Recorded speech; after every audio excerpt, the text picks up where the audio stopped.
Welcome back to the podcast, Daily Life of a Song. This podcast is all about the behind-the-scenes look of how a song is created. This podcast will hit on the most important parts of recording and editing songs. This podcast will also give tips on how to make recording and editing a lot easier. Come join me in the wonderful world of music technology with Miss Music. Last time I talked about scratch versions and scratch takes. In this episode, I am going to talk about the equipment that can be used for recording audio and video. I am going to go into detail with different microphones, what they do, and what kind of mic they are used for. I'm also going to talk about the different kinds of video cameras that people first start out in the tech world may use. I will also talk about some recording software that is used for editing audio and videos.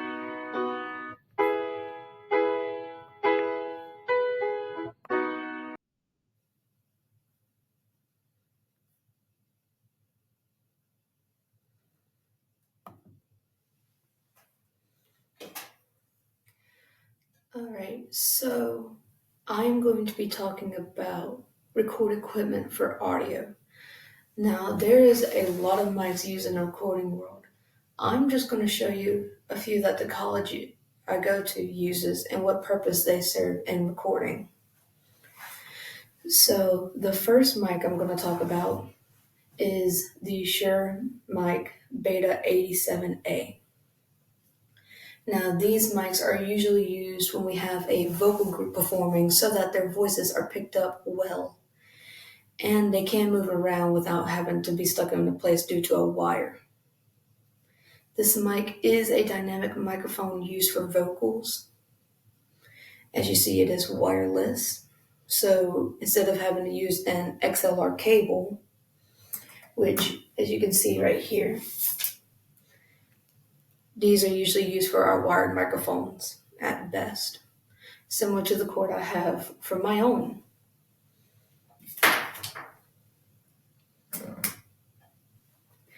Now, the next mic I'm going to be talking about is the AKG mic.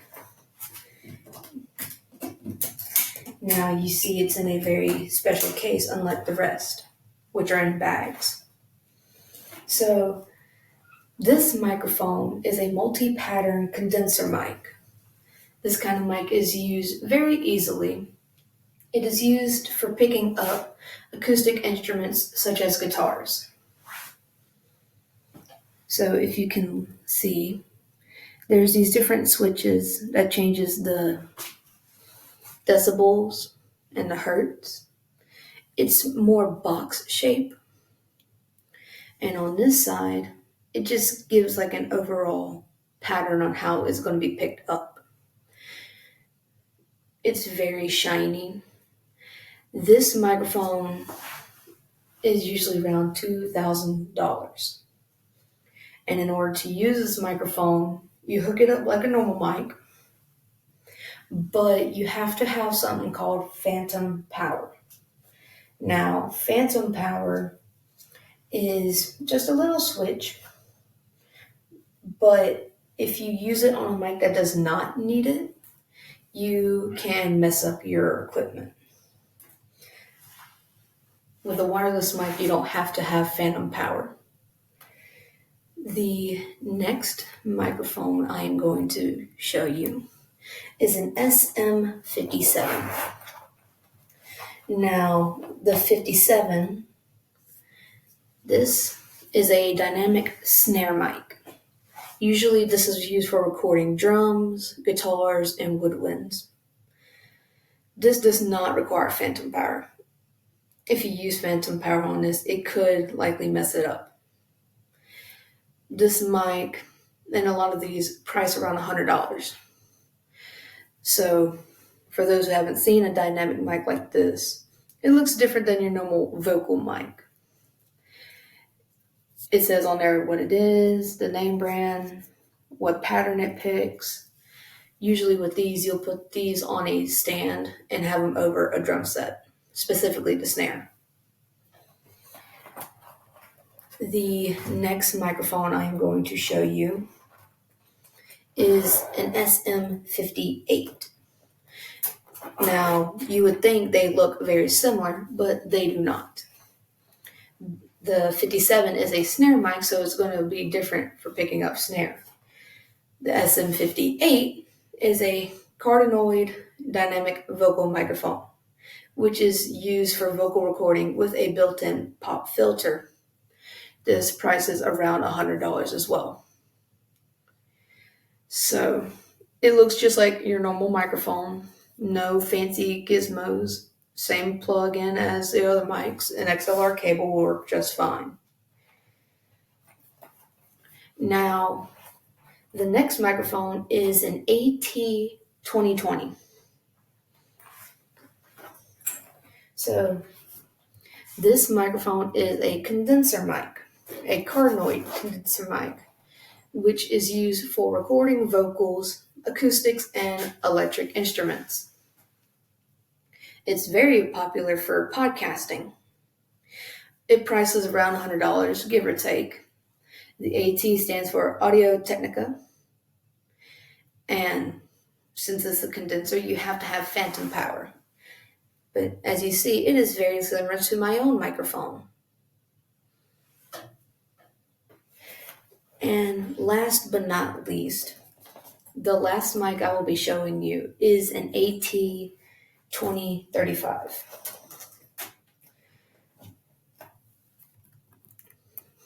The AT2035 is also a condenser mic. It is used for live performances, at home recordings. The price varies between $79 and $225.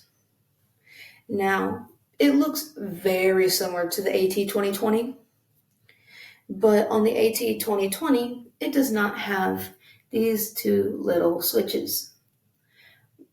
One of them is a pad, it gives a slight buffer, and then this other one is just, do you want your low end when you record and edit cut out? It can save you some time while you're in the editing process. There's a lot more microphones out there. You may find a better one. You may find just like a little cheap knockoff. But these are the mics that we use at the college I go to. So I'm going to talk about recording equipment for videos. Just like the microphones, there are a lot of different ways to record a video. I am going to talk about the main camera that we use for the school, as well as cameras that I use at home. Now, if you're first starting out, you can use any kind of camera. You don't have to go out and buy yourself an expensive camera. I am using my laptop camera to record all my podcasts. But you can also use your phone if you have a web camera. Those are usually ideal for those who are wanting to be gamers, which I am. You can use web cameras to be able to pick up your face more without having to pick up an entire room.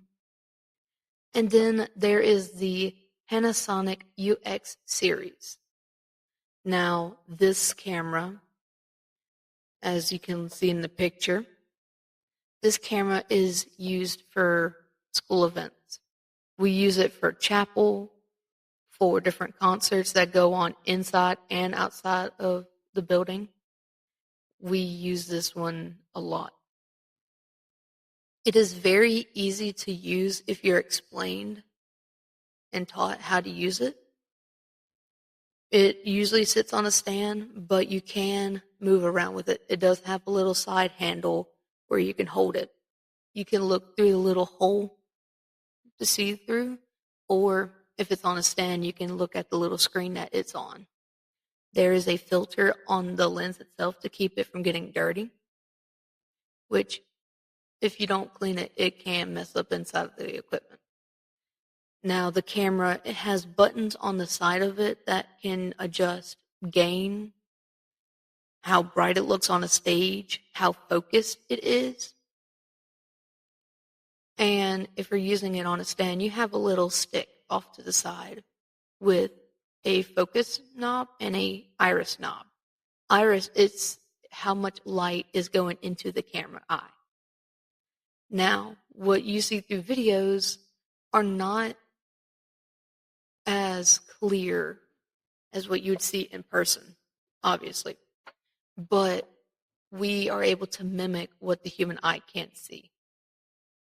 You can put a filter on it and make it look yellow, like it did in old westerns, or you can put black and white filter, different stuff like that. But whenever we record for chapel and events, we don't usually have to adjust the iris unless it had been tampered with beforehand. So I'm going to be talking about the different editing softwares for audio and for video. Now for audio, I know there's a bunch out there, but the ones that I use, because it's easier for me to use them, I use stuff like GarageBand, Audacity, Studio One, and Pro Tools. Now, I have pulled up Audacity, which is, as you can see, very simple. It looks odd and it looks old, which it is. Audacity is free to use to anyone. If you're wanting to record stuff, you just press this button, the red button here, and your track, whatever it is you're recording, voice, any of those will pop up there. Now, I don't have GarageBand because it is used on Apple products, which I used it in PRCC, and it wasn't hard. You just had to be taught how to use it, which you have to be done with all equipment. Pro Tools is another recording and editing website. Pro Tools is usually the industry standard. If you're wanting to edit something, you're going to use Pro Tools. But what we use at the college here is Studio One. We use Studio One. And it is really easy to use if it lets me pull it up. Technical difficulty. But it is easier to use, in my opinion, as a tech. Yes, if you're wanting to use it, you can get the free version, but if you're wanting to get the best out of it, you're going to have to pay for it, which is worth it if you're wanting to do this for a full-time living career. The next section is editing software for videos. Now, I don't know many of those. There is a few. There is Clipchamp, which it looks very simple. So let's say you have a video already set up. It likes to be stubborn sometimes. But Clipchamp is Microsoft's editing software. You can import your media here. This is where your video itself pops up. You can obviously upgrade to a better version, but it is free. You can use templates, text, you can do all kinds of stuff with it. Another video editing website is CapCut. Now, most people have heard of CapCut due to TikTok. I myself has used CapCut for editing like little short snippets of videos I wanted to post on TikTok. It looks very similar to Clipchamp, but in my experience, it looks much easier to use. And you can use it on your phone. That's another good thing about it. Clipchamp, you may not be able to. I have not seen anything of you can. And then the other video editing software is Canva, which I use for my class. It is a requirement for me to use Canva. But you can make different templates. You can do videos. You can do posters, anything. Now, if I can, yes, here's Studio One. It looks more to me, it looks better than Audacity. It's easier to understand if you know what you're doing. This isn't really user friendly. Like, if you're just now starting out, you can be taught how to use it, and this is what I use. I'm able to pull in tracks from here, add different songs if I have to. I can edit and all that. But to me, this just looks a lot simpler. And you could bring in like different instruments if you don't have any there. But this is the recording equipment that I use whenever I'm editing my songs or my videos. So, tips for newbies. Here's some tips on how to figure out what equipment you're going to need whenever you're going to record and edit your video or audio, whatever it is you decide to do. For microphones, it just depends on what you're wanting to capture. If you're trying to get a whole choir, you're going to need mics specific to capturing vocals and have multiple of them depending on how big the group is, as well as different sections of the group. Recording instruments will use a different microphone depending on the number of them. If it's just one, and say it's a brass, you can use a mic for vocals, but if it's a group, the best thing to use is a floor mic, which it's in the name itself. It's a mic that sits flat to the floor. It's not any of the ones that I showed you, but we do have some here that we use a lot for recording. And the floor mics are usually used for picking up instruments in a group of 3 to 4, like trumpets and trombones. But for your softer instruments, like flutes and woodwinds, you are able to use some of the mics that I showed you previously. For video, you can use a web camera, computer camera, phone cam, or a professional grade one. Whichever one you choose, take into consideration the quality will vary depending on which you choose. And also, you can get good quality from a phone or web camera if you're recording just yourself or a small area or you're playing video games. But if you're going to record like a church service or a choir, you are going to need to get a better quality mic and camera. But do not blow your money on a single mic and a camera. You can get decent cameras for really good prices. But the higher the money, the more quality the camera is. So, to recap, I have talked about the different kinds of microphones, cables, and equipment used in recording for audio, video, and some of the software that can be used to edit those recordings.